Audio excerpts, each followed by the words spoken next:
காலத்துல ஒரு ஏழை விவசாயி இருந்தான். அவனிடம் இருந்த ஒரே சொத்து இந்த பசுதான். ஒவ்வொரு நாளும் அவன் பசுவை பார்த்து சொல்லுவான், நீ தான் என் வாழ்க்கை. ஒரு நாள் அந்த விவசாயி ஒரு விசித்திரமான கனவு கண்டான். அவனுக்கு முன்னால் ஒரு பெரிய குடம், அதிலிருந்து பணம் பணம் பணம் கொட்டி கொண்டிருந்தது. அவன் சந்தோஷமா சிரிச்சான். ஆனா அடுத்த நிமிஷம் அந்த குடம் காலியானது. பணம் எல்லாம் காற்றில் கரைந்தது. அப்போ அந்த பசு அவனை பார்த்து சொன்ன மாதிரி அவனுக்கு தோன்றியது, பணம் குடத்திலிருந்து வரல, உன் உழைப்பிலிருந்து தான் வருது. விவசாயி திடீர்னு வீழ்ச்சிக்கிட்டான்.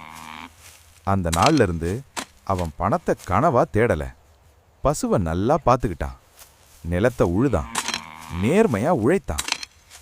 காலம் கடந்தது, அவனிடம் பணம் வந்தது. ஆனா இப்போ அவன் புரிஞ்சுக்கிட்டான், பணம் ஒரு பலன், உழைப்பு தான் மூலதனம். உழைப்பை விட்டுட்டு செல்வம் தேடினா கனவு தான் கிடைக்கும். உழைப்பை பிடிச்சுக்கிட்டா செல்வமே தேடி வரும்.